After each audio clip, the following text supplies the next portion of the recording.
Muchas gracias. ¿Listo? Okay. Estamos listos. Estamos listos. ¿Hablas español? Bastante bien hablar contigo, but not on camera.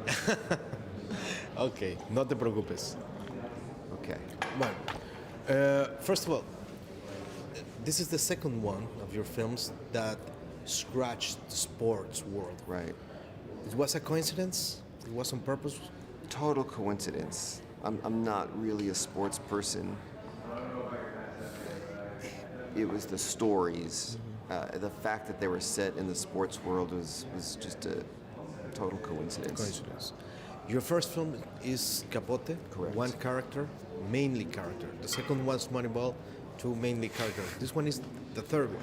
Right. Three mainly. It's like this. If you like the circus going bigger and bigger and bigger, what? Is that also a coincidence, or you are reaching out?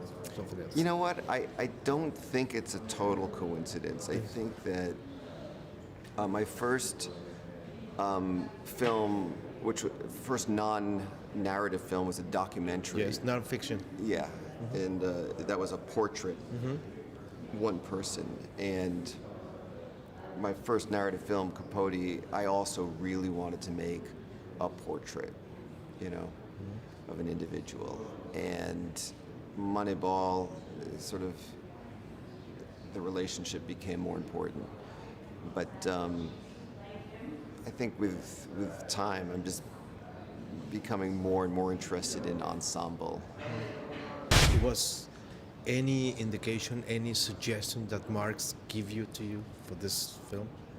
No, the real Marx. The real Mark Schultz is very, very helpful, as were many people who lived this story.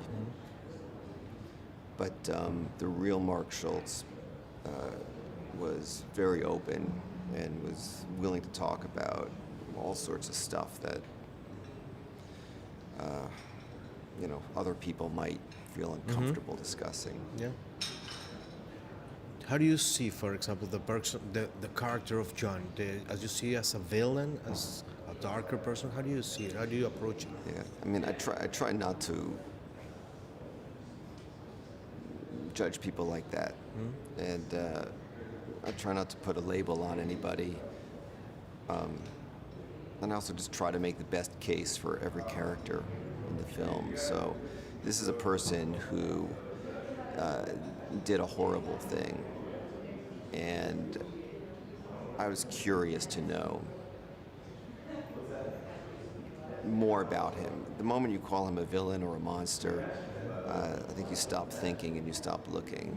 But I just wanted to know, and the more I looked at him and the more I learned about him, the more I found a child, like somebody who had just been twisted by his circumstances, the amount of wealth he grew up with, and the sense of entitlement and power that he grew up with from the time he was a child, with command over adults, and what that does to your brain. And I kind of see all of these characters as tragic figures. Thank you very much for you.